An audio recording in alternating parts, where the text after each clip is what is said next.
Newsfirst Newsline with Faraz Shaukatali. Hello, good morning and a very warm welcome to you to Newsline. This time we are on location in the beautiful surroundings of the Kandalama tank, not far from Dambulla. And joining me amongst these absolutely splendid settings, and inspiring ones at that, is my colleague Sonali Waniga-Badruge. Good morning to you, Sonali. Good morning. It's a beautiful day, Faraz. Isn't it just?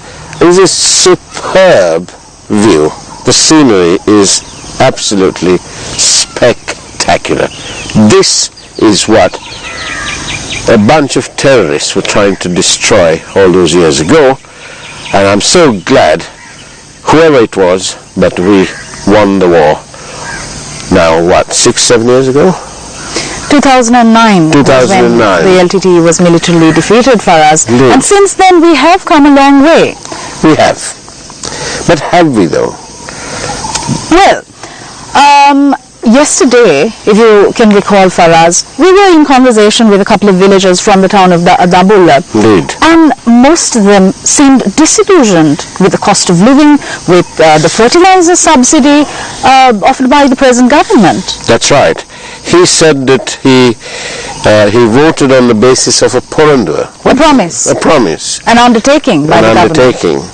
government. And he was, this chap was clearly disillusioned and disappointed at the lack of delivery, even though the government had made a promise. And it was a promise, it was a sales pitch that they sold pretty well. And so the people believed in them. See, for us, the thing is, the franchise is exercised by the people who give a part of their sovereignty to 225 members of parliament to act towards the betterment of the people, towards the betterment of you and I. However, is that really happening is the fact in issue. Well, obviously, from as our government door-to-door campaign revealed, not only did it reveal a vast sense of hopelessness, helplessness, homelessness, and an utter lack of opportunity, it also highlighted the people's abject disappointment with the present government. Just to go over a few issues that we faced, you and I were both on location at Gammedda. I visited Mana and Vaunia, rural villages in those two areas, two districts. We came across some villages where there was no access to clean drinking water. There were no facilities for a proper education system. For example, there were no preschools for an entire village, no proper schools, no proper teachers, no proper housing.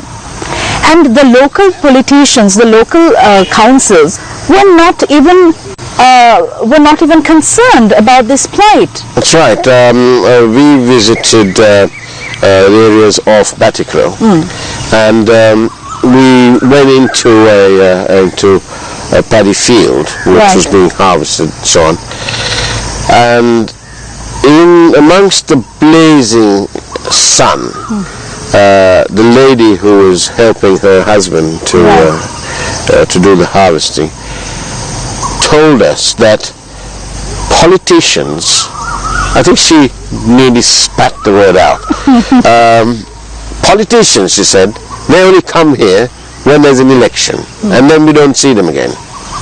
That's the stark reality, isn't it? But that is the stark reality. And one of the people we were speaking to last night said that he spoke of the fertilizer subsidy. And these are the little details that one can only find by talking with the people who are actually receiving this thing. And they told us that it's only applicable if you had 5 acres or more. So the small-time farmer is being left out. He's destitute. Yes, that's right. So clearly, it's something that they. It's not one thing. It's several things that the people are disappointed. And to me, Sonali, I am looking for advice on whether when politicians give us undertakings, they are de facto contracts. Even though they're not signing one with me, but it's a verbal contract. And I want to know whether I can have them accountable. Can I take them to court and say, he promised X, Y, Z and he's delivered zero? Can I do that? Well, Faraz, yes and no. It's one of those. It's one of those. It's Right. one of those. Faraz, also, interestingly, another fact and issue is, how do we then hold accountable the representatives that we elect and send to Parliament? There are the traditional ways, Yes. but is it even effective? Actually, this is why on our network, pre-election, in the run-up to the election, we have always reminded our fellow citizens that there is a real need to elect good people, Clean candidates. clean candidates. But Faraz, power corrupts. Absolute power corrupts absolutely. And that's isn't absolutely right. Isn't that what is happening right now? That is, yes. As it always does. That is right. We are told that members of one of Mr. Wickramasinghe's party are approaching the president and petitioning the president to ask the president to intervene with Mr. Wickramasinghe so that 2 members of Mr. Wickramasinghe's government can be removed. Now, I found that absolutely hilarious because it's members of the UNP going to see the president, who is the leader of another party, but also part of this leader of the coalition, true, but I found that rather hilarious. But I found something else hilarious. You watched, you must have, knowing your penchant for books and so on, Oliver Twist. Of course. Well, do you know who's doing an Oliver Twist? The Prime Minister? Indeed. He went to China with his tail between his legs and with his arms outstretched, and he said, "Please, Mr. Chinaman, can I have some more?" That's what he did. A very melodramatic imagery there, Faraz. Well, Is that what really happened, though? Well, that's what happened, because the Prime Minister, when he was elected on a few days, in the initial days, within the euphoria, there was this political flourish in which they took to task everybody. This tiny little speck of a country took on the might of China, who had sent its president, no less, to inaugurate one of these projects. Oh, and our Prime Minister did all that.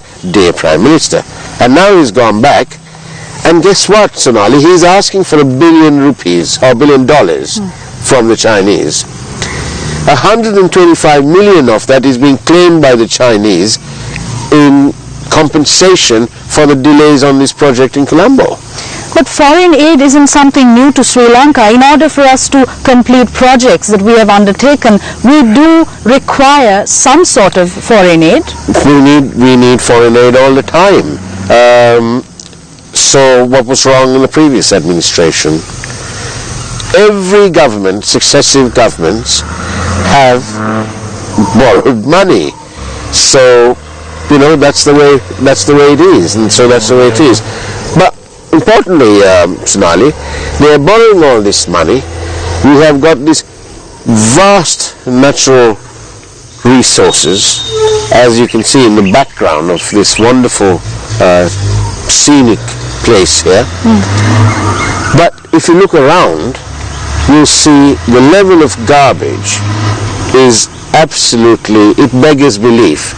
I don't know if our camera crew have got shots of this to show you, but people don't seem to take their garbage with them.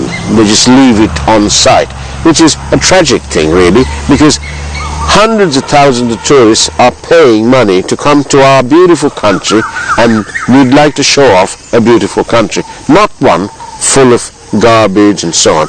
And so I'm beginning to think, what on earth is the local council, the local municipality doing?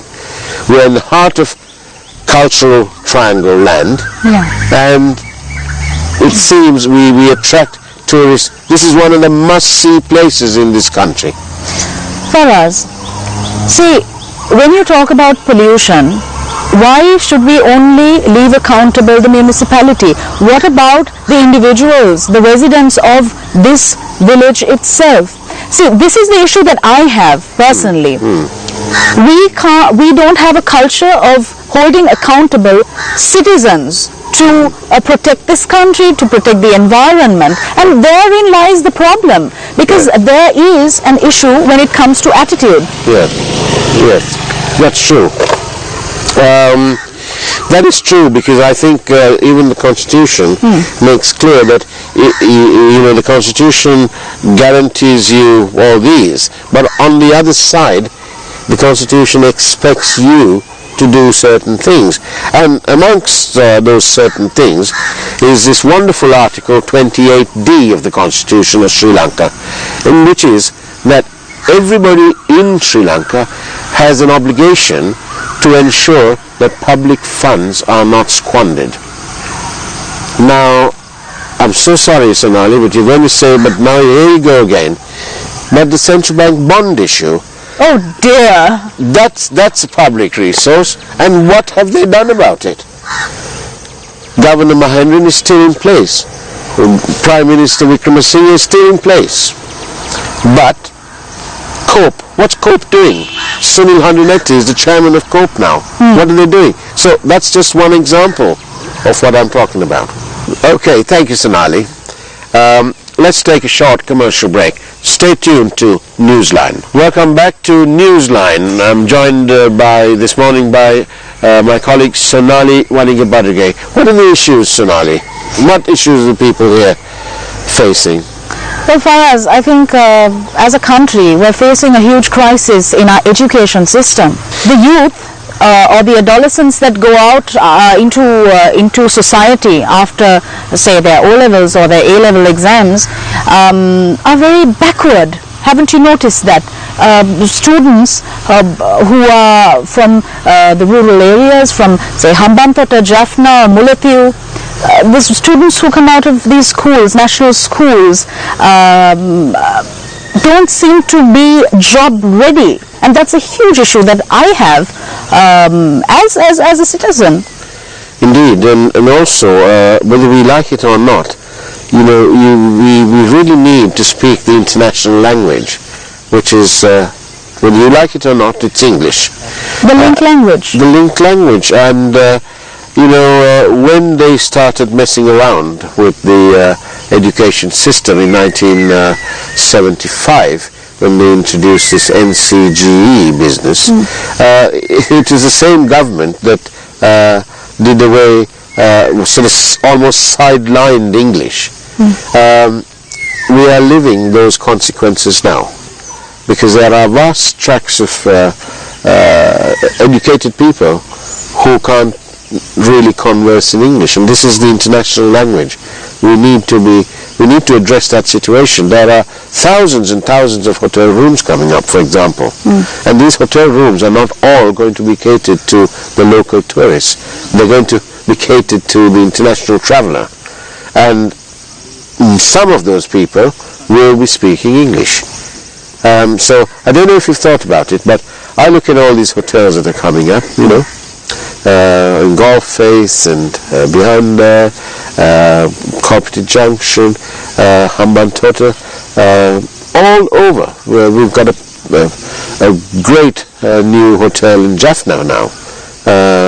All over the place, you see, it is fueling the economy. This is a growth. The surge in tourism. Yes, the surge. So those hotels will require staff who are trained and who will be able to deliver a fit and proper service to our visitors. How do we, and this is a question I pose to you, how do we ensure that students come out of schools knowing English, right, being able to converse in English, work in English, if we don't have sufficient teachers to teach them properly? You have a very good point. yesterday we were approached, I think, for somebody to come on to join us here, in this spot here. As a guest? As a guest. And he told me, I was told that he was an English teacher. So I decided to have a few words with him just to establish this. And it was shocking. If he was a teacher teaching, it was like, to me, it was a case of the blind leading the blind. Because he was clearly not competent enough to teach somebody English.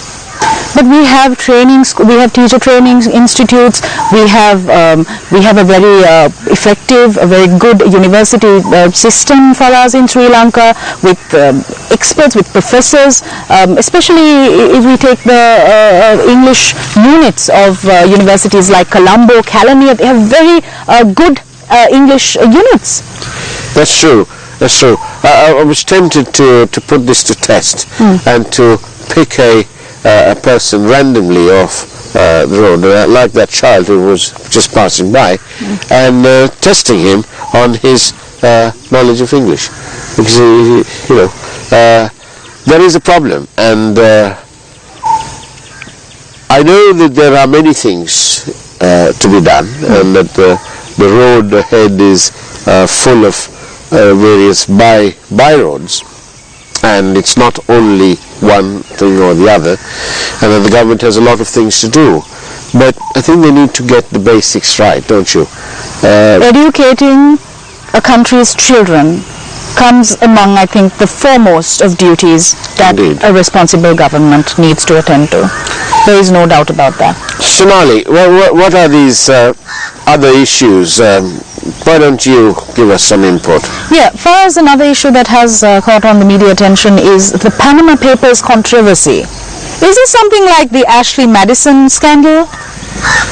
Well, you know, it's almost poetic that you mention the Panama Files, because, and you know, we are talking to you from this sea of tranquility at Condolema Lake, Condolema Tank.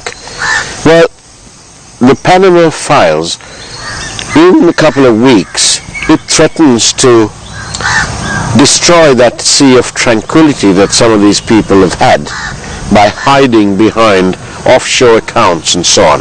For us, correct me if I'm wrong, but just by virtue of having an offshore company or an offshore entity, that doesn't necessarily imply wrongdoing. Absolutely not. There are good and legitimate uses for offshore accounts and so on.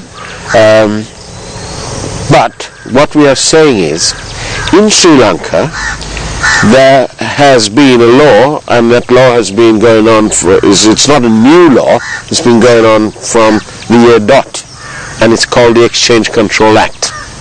So Sri Lankan nationals and Sri Lankan companies are bound by those rules.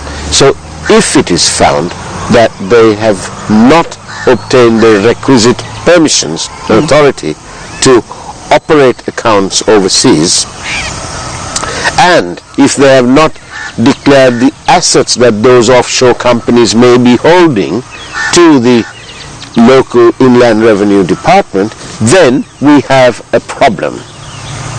So, who do you think is worried about the Panama Paper controversy and the names being released? As I say, according to the sketchy details that have emerged from the Panama Files, there are 22 Sri Lankan shareholders or beneficiaries. Well, those 22 beneficiaries, they're probably all this time been living in this comfort zone of tranquility, because nobody knew about it until some chap decided to leak all this information.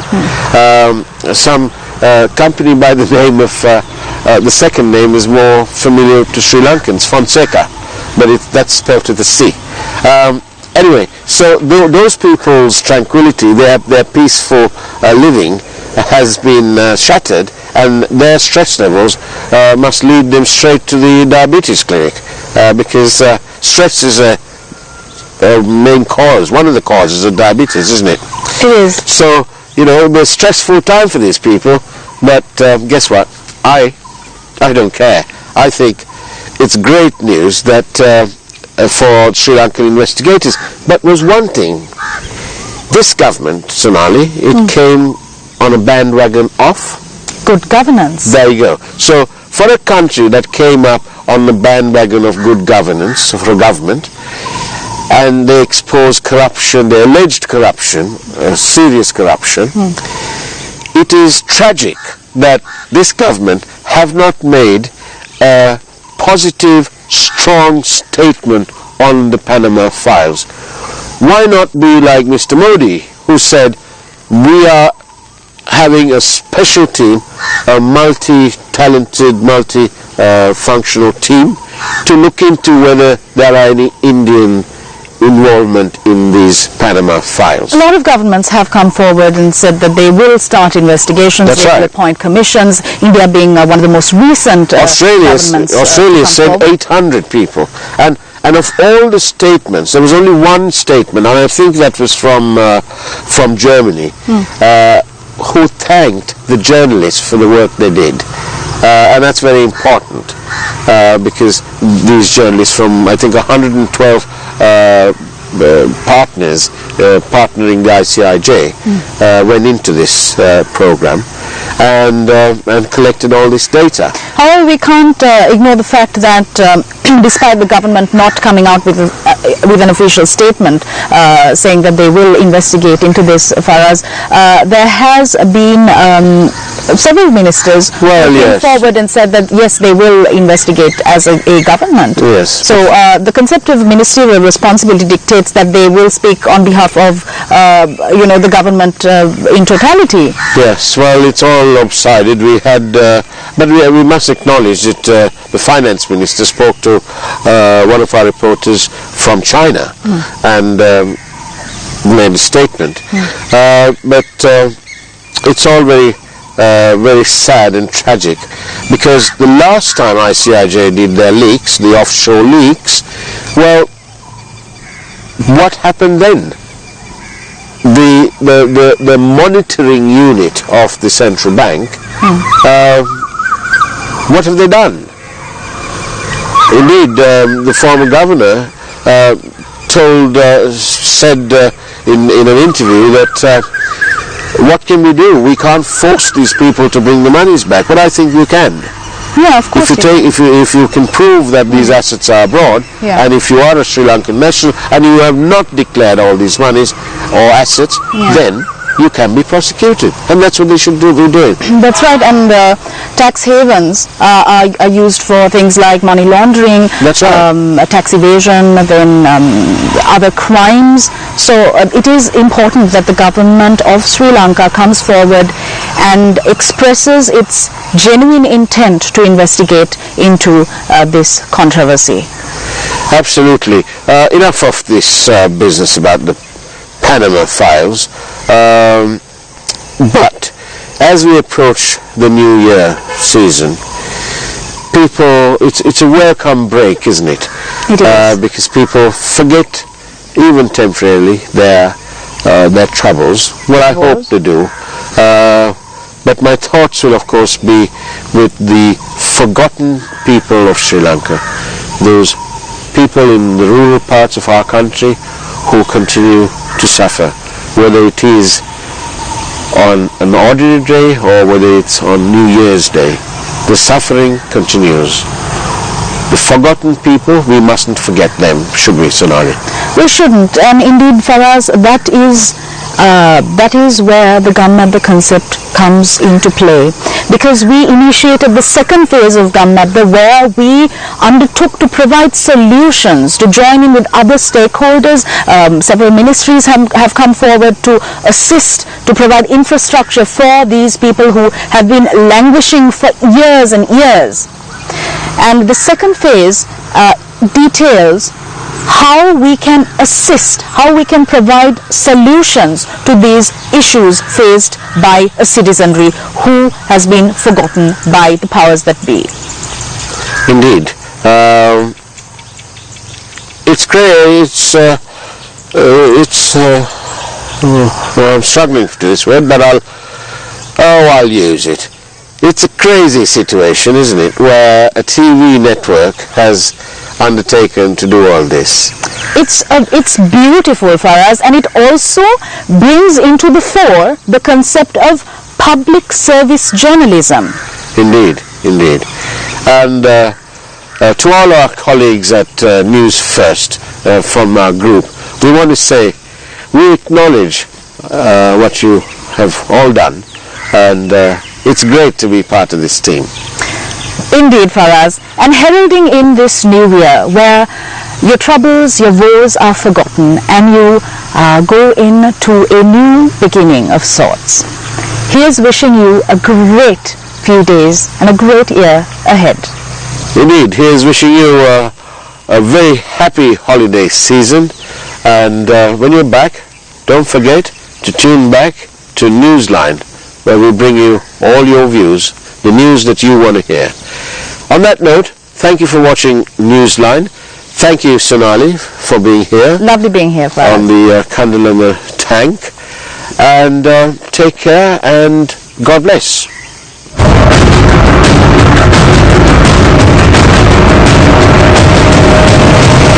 Newsfirst Newsline with Faraz Shaukat Ali.